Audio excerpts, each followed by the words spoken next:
반갑습니다. 안녕하세요. 잘 지나시지요? 네. 만날수록 정이 듭니다.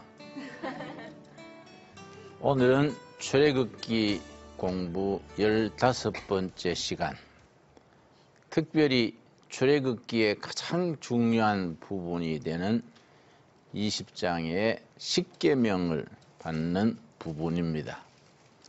기독교에는 세 가지 보배가 있습니다. 첫째 보배, 사도신경. 둘째 보배, 십계명. 세 번째 보배, 주기도문. 사도신경은 무엇을 믿을 것인가? 십계명은 어떻게 살 것인가? 어떻게 행할 것인가? 주기도문은 무엇을 믿고 어떻게 살 것인가? 주기도문은 사도신경과 십계명을 합친 내용이다. 그렇게 말합니다. 오늘은 어떻게 살 것인가, 어떻게 행할 것인가를 일러주는 십계명을 공부하는 시간입니다. 먼저 십계명을 기록한 출애굽기 20장 1절을 제가 읽습니다. 하나님이 이 모든 말씀으로 말씀하여 이르시되, 이 시작 자체가 중요하지요. 우리나라 고조선 시대에도 십계명 비슷한 계명이 있었습니다. 그러나 차원이 다르지요. 살인하지 말라, 도둑질하지 말라, 이런 거 다 있지만은 하나님 얘기는 한마디도 없습니다. 십계명은 세상에 있는 다른 법전, 그 시대보다 십계명을 받는 시대보다가 앞서는 시대에 함무라비 법전이라는 게 있었습니다. 또 아까 고조선 시대에 그런 법하고 차원이 다른 것이 하나님이 사람들에게 주신 법입니다. 아주 연구하면 연구할수록 기막히게 내용이 균형과 조화와 정말 깊이가 있습니다. 하나님이 이 모든 말씀으로 말씀하여 이르시되, 2절 말씀은 헌법이 있으면 헌법에 전문이 있습니다. 헌법의 제1조, 2조. 우리나라 헌법 제1조는 대한민국은 민주공화국이다. 이래 시작되거든요. 네. 그 제1조 시작되기 전에 헌법 전문이 있어요. 저 상해 임시정부 법통을 이어받아 뭐 이렇게 나갑니다. 이 20장 2절은 헌법의 전문에 해당하는 중요한 부분입니다. 그 중요한 부분에 하나님께서 뭘 말씀하셨느냐? 종살이에서, 애굽 종살이에서 해방된 그 사건, 그걸 전문으로 말씀하십니다. 2절 읽습니다. 나는 너를 애굽 땅 종되었던 집에서 인도하여 낸 너 하나님 여호와니라. 무려 430년. 애굽 땅에서 종살이가 무려 430년에 이르는데, 그 기간 동안 종살이 하여던 그 생활에서 해방시켜준, 인도하여 준 나 여호와다. 애굽 종살이 할 때에 주신 법이 아니고 종살이에서 해방시키신 후에 하나님과 이스라엘 백성 사이에 계약을 맺었습니다. 지난 시간에 공부했습니다. 계약은 계약인데 말씀으로 된 계약이기 때문에 언약이라 그럽니다. 하나님이 이스라엘과 시내산 기슭에서 언약을 맺으시고 십계명을 주시면서 너희는 이 계명을 잘 지켜 순종하고 나는 너희를 하나님의 소유, 하나님의 백성, 제사장 나라가 되게 하겠다. 계약을 맺은 거예요. 그래서 헌법 전문에 해당하는 20장 2절이 참 중요합니다. 다시 읽습니다. 나는 너를 애굽 땅 종되었던 집에서 인도하여 낸 너 하나님 여호와니라. 첫 번째가 뭡니까? 너는 나 외에는 다른 신들을 너게 두지 말라. 우리 십계명을 공부하기 전에 먼저 우리가 예비 단계로 살펴볼 내용이 있습니다. 미국 헌법이 1787년에 선포됐습니다. 미국 헌법이. 지금부터 230년 전이지요. 230년 전에 제정 선포된 미국 헌법이 한 번도 바뀐 적이 없습니다. 왜냐? 십계명을 기준으로 작성됐기 때문에. 그만큼 십계명의 내용이 탁월한 거지요. 태국 같은 나라도 벌써 헌법을 9번 고쳤습니다. 그러고 조문도 필리핀 같은 나라는 헌법 조문이 305가지입니다. 인도는 그보다 더 많아요. 헌법 조문이 거의 400가지가 됩니다. 미국 헌법은 몇 가지일까요? 불과 26가지. 26가지로 된 간단한 헌법인데 230년 동안 세계 최강대 국가로 만드는 데 뒷받침된 헌법이 미국 헌법입니다. 그러니까 미국 헌법이 그렇게 26가지 조항 간결하게 만들어진 헌법인데 그 나라의 부강한 국가를 만드는데 기본법이 될 수 있었던 것은 미국 헌법을 만들 때 1787년에 미국의 각계각층의 대표자 50명이 저 산속에 있는 별장으로 들어갔어요. 산속 깊은 데 별장에 들어가서 50일간 토론했다 그래요. 50일간 계속 토론하고 토론해서 어떤 나라를 만들 것인가, 이 나라는 앞으로 어떻게 다스려질 것인가, 그런 긴 공개 토론을 통해서 간결하게 26가지 조항으로 미국 헌법이 만들어졌습니다. 그런데 그 십계명에는 두 부분이 있습니다. 1조에서 4조까지는 하나님을 어떻게 섬길 것인가, 5조에서 10조까지는 사람 관계를 어떻게 맺을 것인가. 두 가지. 하나님과 사람과의 관계 1조에서 4조까지, 사람과 사람의 관계 5조에서 10조까지. 그런데 사람과 사람의 관계의 첫 번째가 뭘까요? 너 부모를 공경하라. 너 부모를 공경하라. 참 중요하지요. 그래서 십계명에서는 사람과의 관계 첫째가 부모 공경을 둔 겁니다. 내가 열해 전에 미국 샌프란시스코 신학대학에 유학을 갔었는데 수업 시간에 무슨 얘기가 나와가지고 한국 사람들은 개고기 먹는다고 수업 시간에 막 나를 보면서 흉을 보더라고요. 그래 내가 화가 났어. 쉬운 말로 야마가 돌았어. 좋다.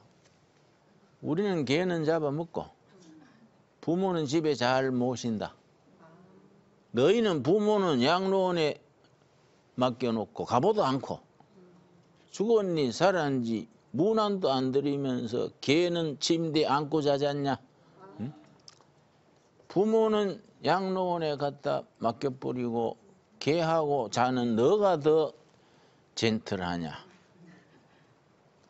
부모는 잘 모시고 개가 내 안에 내가 개 안에 보신탕 먹는 우리가 더 양반이냐? 아 그래 그 사람들이 입을 딱 벌리더라고요. 말이 되지요? 네. 개니까 그 사람들은 우리 개 고기 먹는 걸 굉장히 야만 취급하더라고요. 그거는 하나의 풍속이고 전통이지. 요새는 개고기도 별로 안 먹지만은 그걸 가 너희들이 흉을 잡으려 그러지 마라. 내가 수업 시간에 그런 적이 있어요. 부모 공경. 서양에서는 복지국가 그러는데 부모는 정부가 맡아요. 동양에서는 자식들이 맡아요.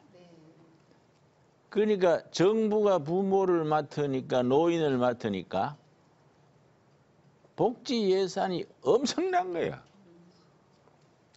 그런데 우리는 자녀들이 부모를 맡으니까 훨씬 예산도 덜 들고 나이 들면서 손주들 데리고 놀고 하니까 보람 있고 품위가 있는 거예요. 그래서 내가 동두천에 있는 양로원, 요양원에 한번 갔다가 아이고 놀랬어요. 나도 이래 늙으면 안 되는데 마음에 가슴이 떨리더라고요.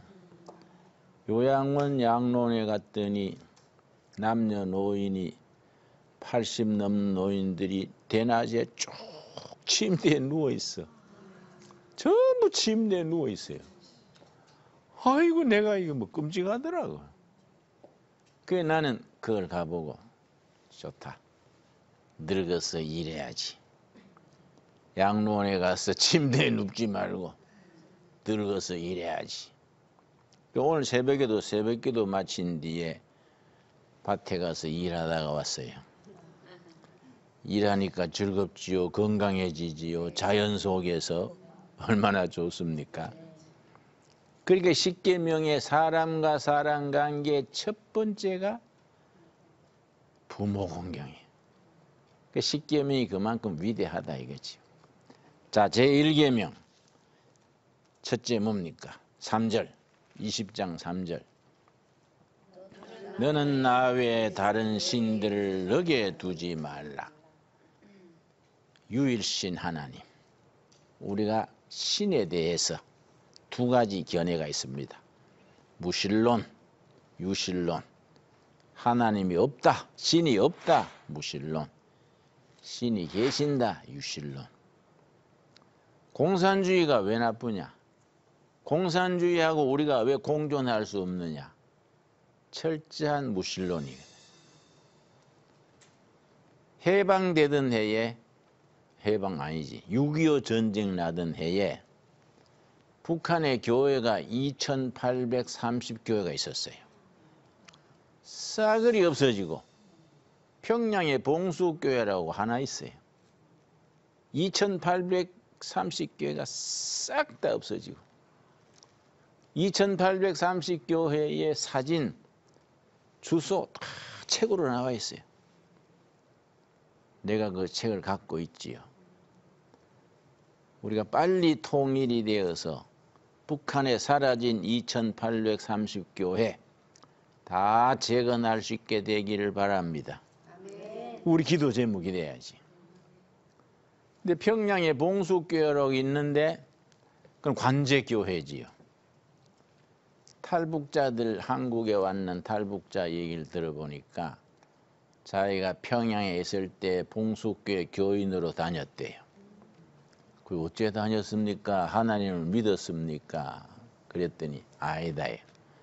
그 교회 매주 나가면 배급을 2배 준대요.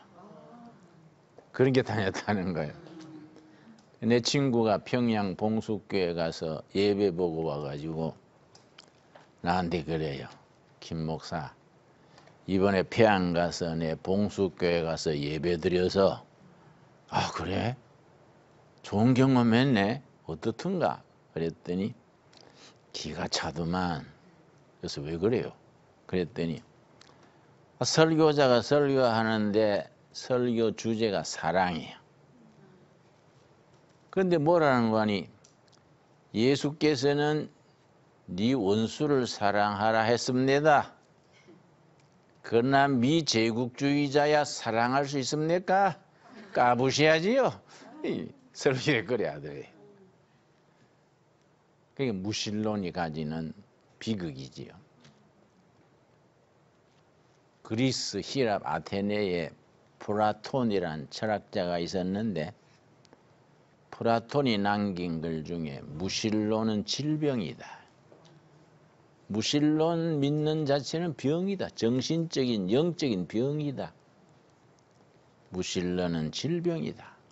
아주 유명한 말. 그 사람은 크리스찬이 아닌데 히랍 아테네 철학자인데 그런 말을 했어요.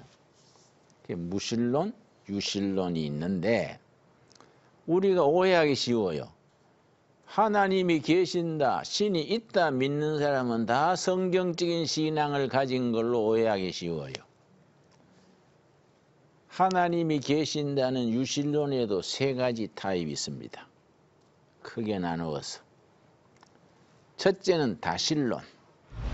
신이 여러 명이다. 대표적으로 히랍 신화, 태양신 아폴로, 어둠의 신 디오게네스, 심지어 술신이 있어요. 바카스. 또 달리는 신이 있어요. 나이키. 그 신을 이름을 따서 신발을 만든 거예요. 그거 잘 팔리잖아요. 나이키 신이 도와주는 모양이지. 신이 많은 다신론이에요. 그런데 유일신 사상이 왜 중요하냐? 고대 사회는 다 다신론 사회입니다. 이 나라 저 나라가 전쟁할 때 어느 나라가 이긴다고 생각했느냐 하면 신이 센 쪽이 이긴다. 이럴 때 유대 땅에 바알 신이 있었고 여호와 신이 있었는데 바알이 이기느냐 여호와 하나님이 이기느냐. 갈멜산 꼭대기에서 엘리야 선지가 겨뤘지요. 갈멜산 꼭대기에 제단을 세워놓고 바알 선지자들은 450명이에요. 여호와 선지자는 엘리야 혼자요.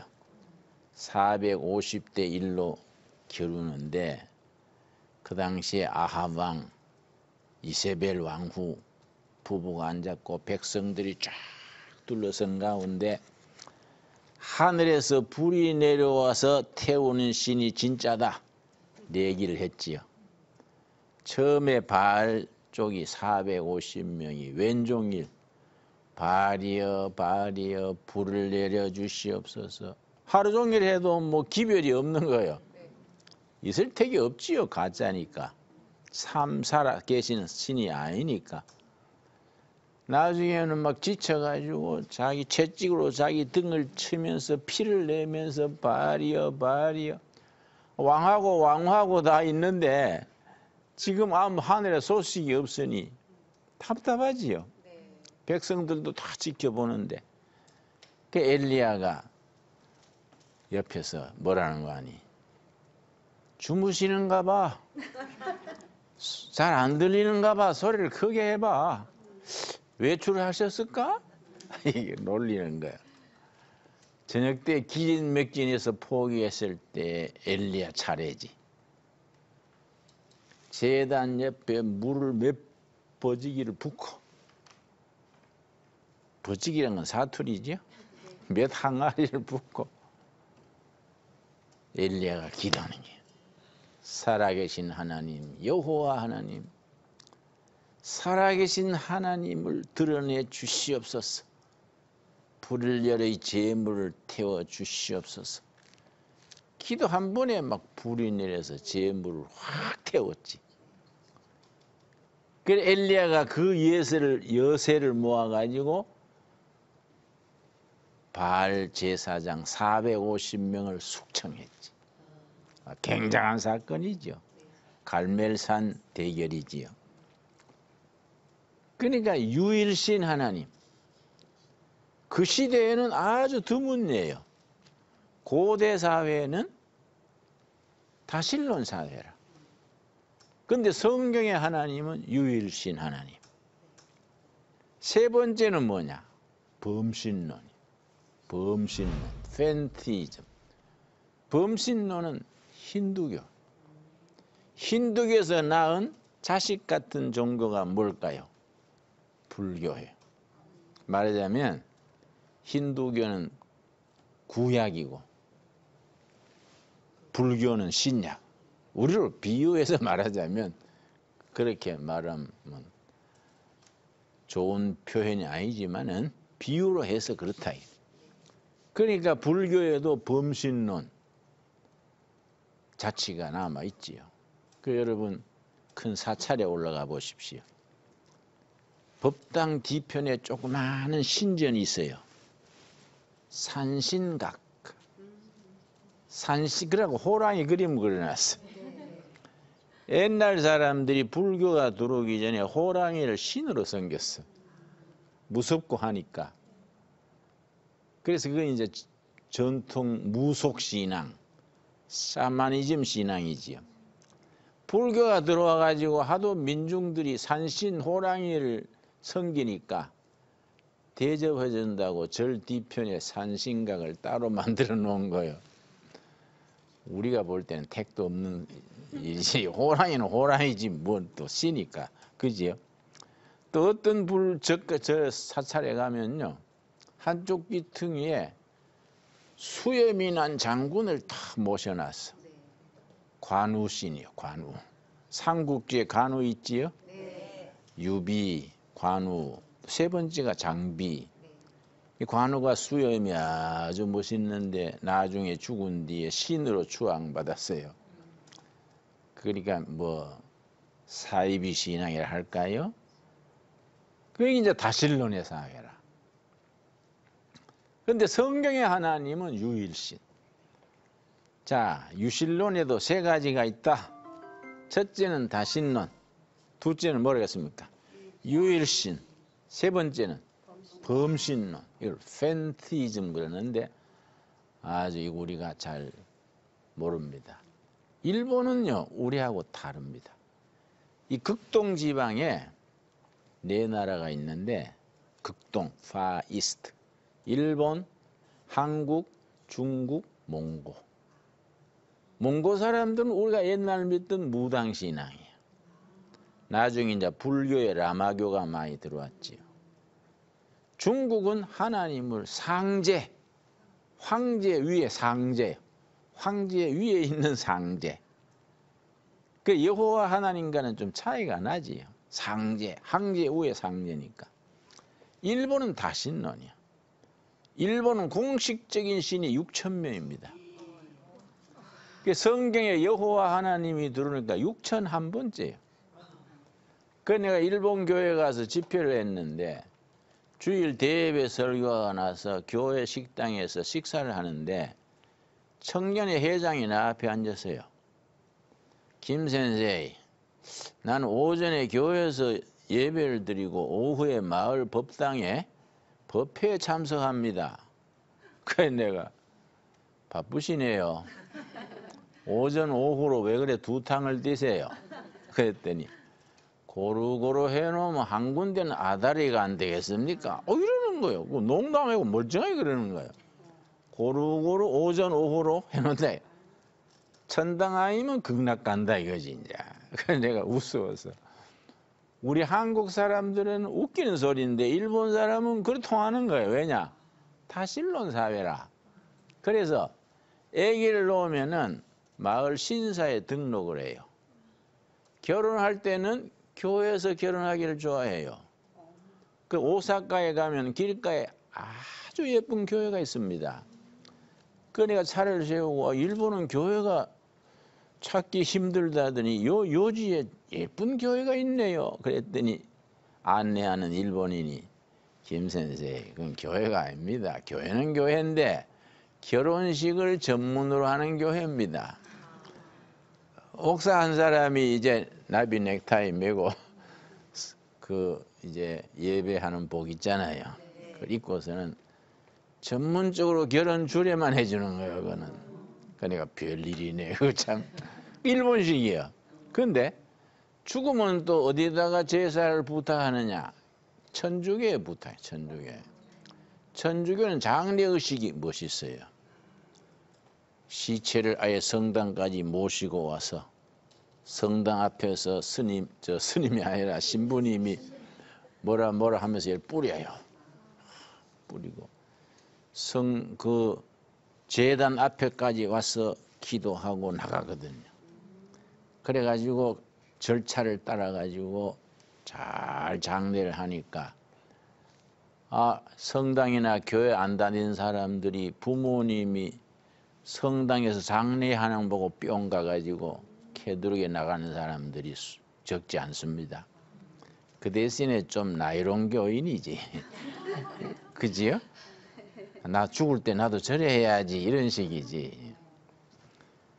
그 일본은 다신론 사회야. 그 일본 가면요, 일본은 경제적으로는 잘 살잖아요. 네.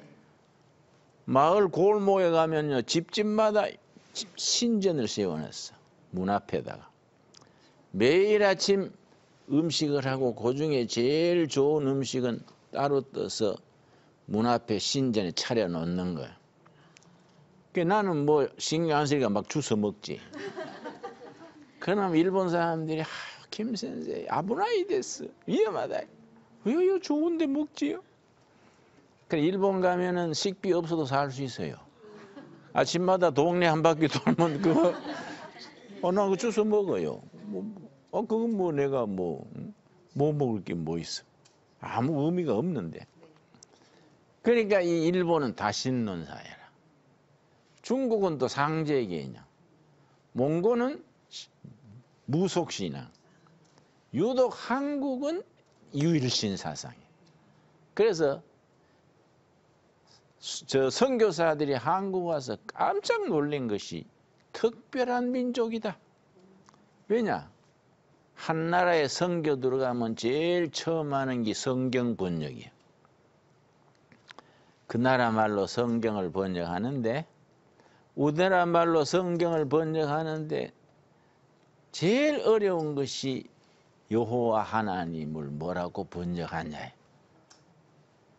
아프리카 한 나라는 하나님 개념이 없어. 주장만 있지 하나님이 없어.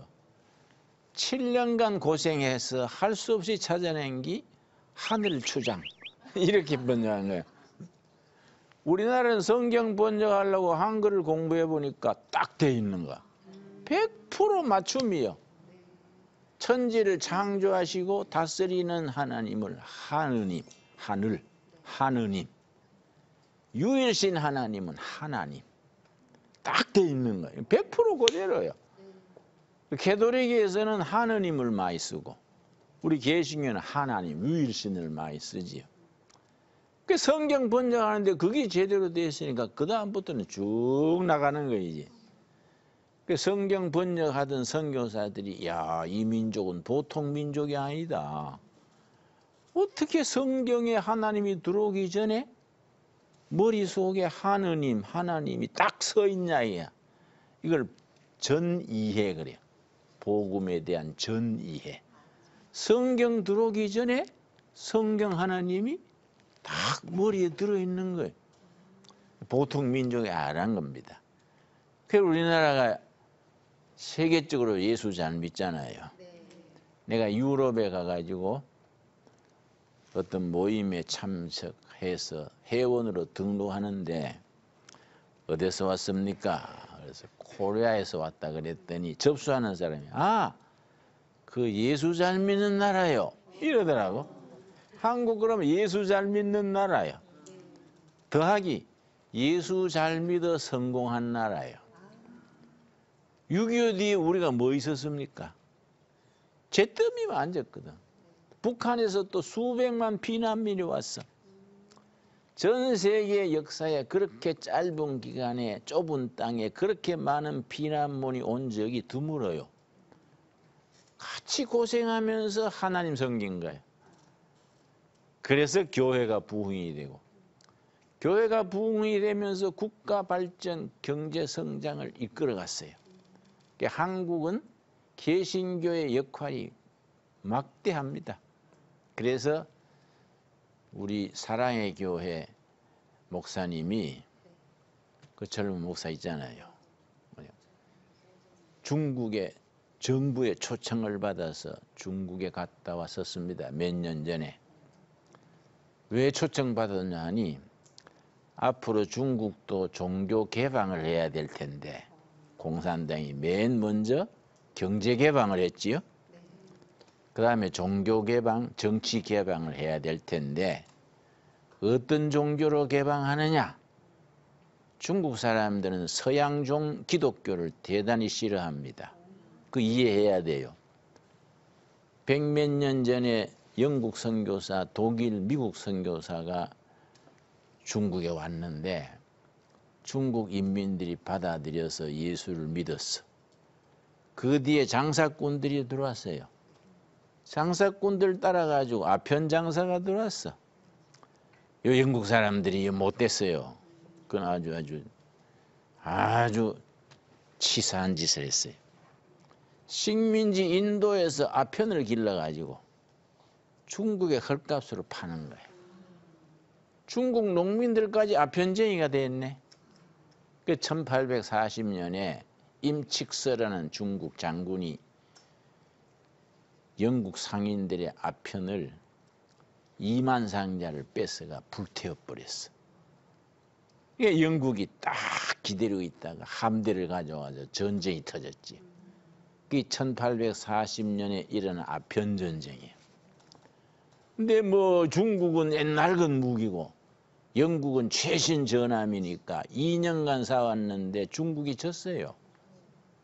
그래서 막대한 전쟁 비용 물려주고 땅을 하나 떼줬어요. 이게 홍콩이에요, 홍콩. 그냥 주면 안 되니까 99년간 빌려주는 형식으로 사인을 했어요. 99년대가 영국이 떠나고 홍콩이 중국으로 되돌아왔지요. 그러니까 중국 사람들 머리에는 서양 기독교는 제국주의 앞잡이다. 서양 기독교를 받아들였는데 장사꾼이 들어오고 아편 장사가 들어오고 대포 갖고 들어왔다. 중국 인민을 수탈하는, 이건 원수다. 그런 인식이 딱 선입견 있어서 서양 기독교를 싫어합니다. 그런데 중국이 새로운 종교 운동을 받아들이려니까 불교 가지고는 안 되겠다. 시대에 뒤떨어졌다. 유학은 옛날 흘러간 가요다. 그래서 중국 지식인들, 농민들이 기독교를 좋아하는 거예요. 그러면 기독교, 서양 기독교는 안 되겠고 어느 나라 기독교가 바람직하냐? 한국 기독교다. 왜냐? 일제 제국주의 앞점서 가지고 순교하고 싸우고, 일제 시대 신사 참배라고 아세요? 일본 천황 사진 모셔놓고 전부 절하는 거예요. 신사 참배. 천주교도 그냥 받아들이고 불교도 받아들이고 다 받아들였는데 개신교는 저항했어요. 순교하고 굶어 죽고 맞아 죽고 그 저항하다가 순교의 역사가 있어요. 일제 항일 운동을 했던 역사가 있고 6.25 전쟁 때 또 국가를 지키려고 희생하고 국가를 또 현대화시키는데 교육, 의료, 여성 해방, 한글 보급, 교회가 다 앞장서서 했지요. 그러니까 한국 교회는 국가 발전과 교회 발전이 같이 나가는 바람직한 교회다. 그래서 중국 공산당 정부에서 앞으로 종교 개방을 앞두고 한국의 개신교를 우리가 벤치마킹 본받아야겠다. 그래서 한국의 목사님을 모시고 간 거예요. 한 분 가서. 그래서 사랑의 교회 목사, 젊은 목사가 중국 공산당 간부들 앞에서 한국 교회를 소개했어요. 그때 나도 베트남에 초청받았어요. 베트남 정부에 종교국이 있어요. 국장이 장관급이에요. 나한테 초청이 왔어요.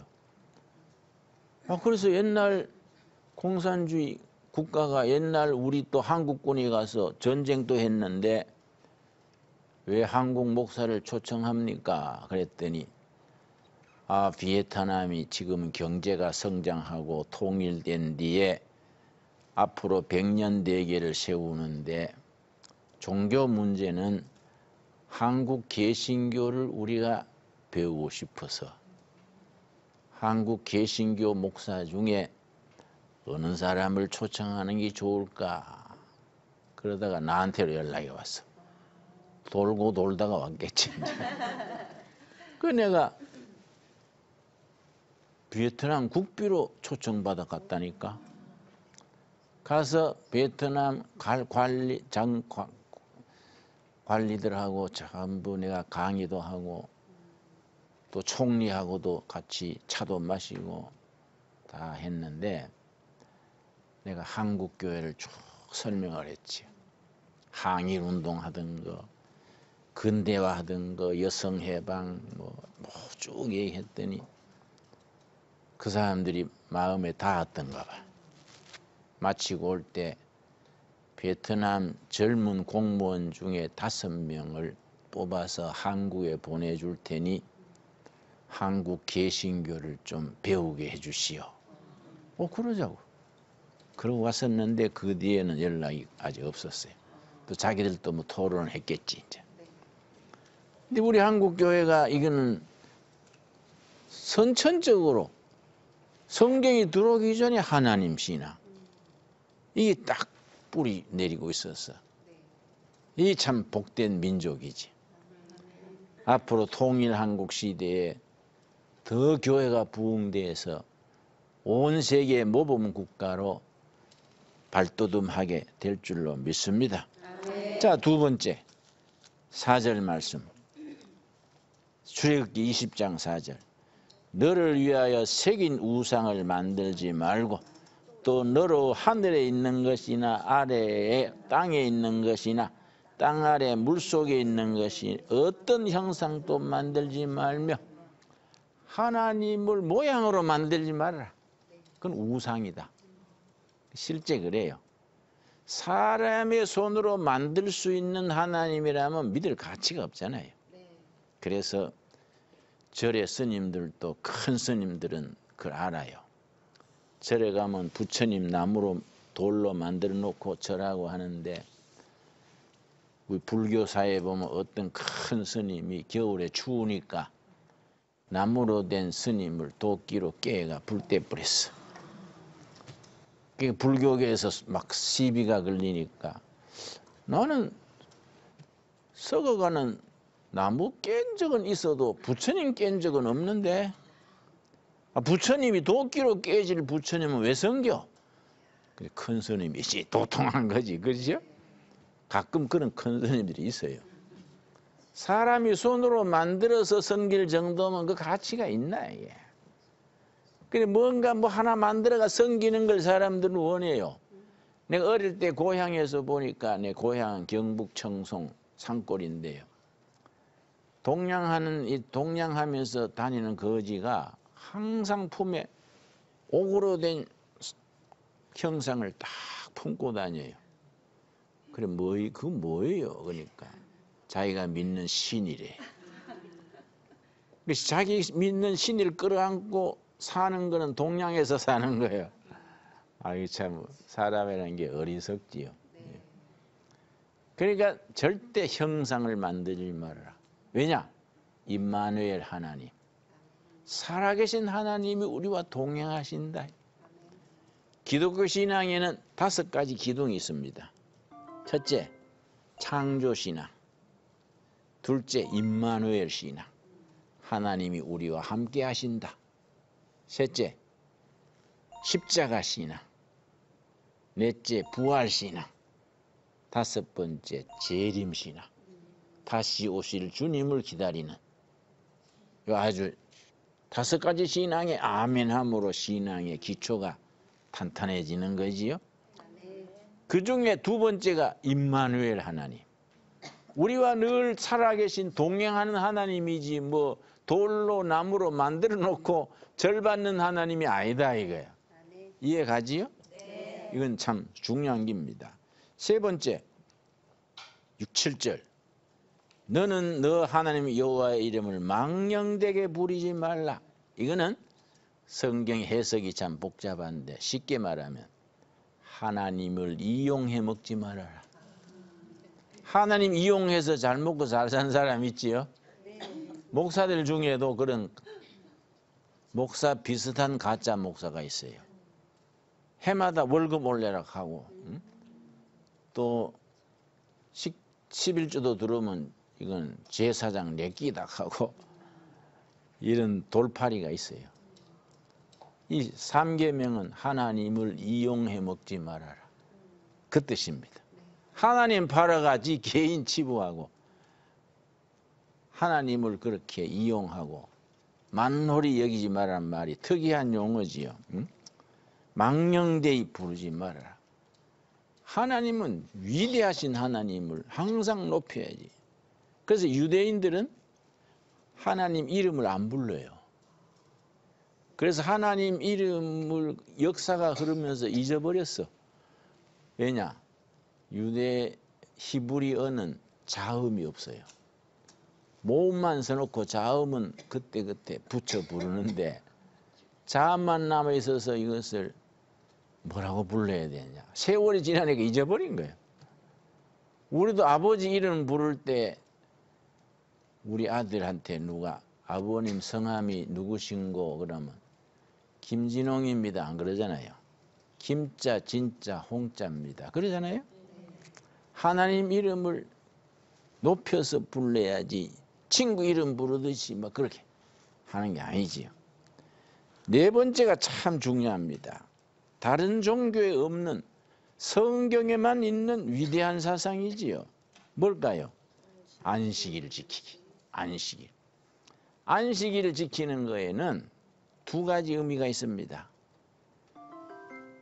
노동과 의무와 스트레스에서 다 해방돼서 그날을 편안하게 쉬는 거이고, 둘째는 영원한 천국 안식을 하루 먼저 누리는 거예요.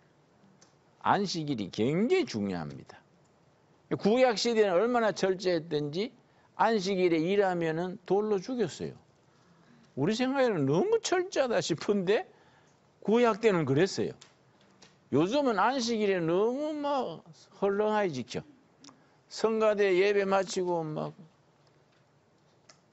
저 식당에 가가지고 막 불고기 2인분, 3인분 먹고 또 나오면서 페스탈 소화제 사 먹고 뭐.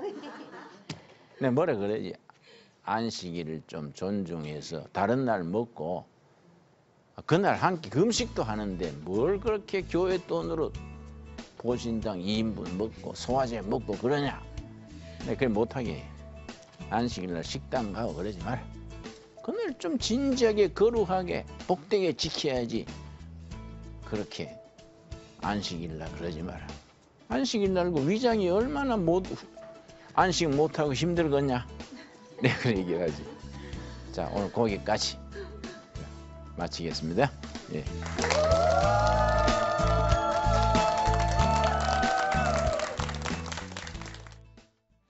이 프로그램은 CTS 방송가족의 사랑과 후원으로 제작되었습니다. 후원전화 02-6333-1003번, ARS 060-800-1111번으로 전화주세요.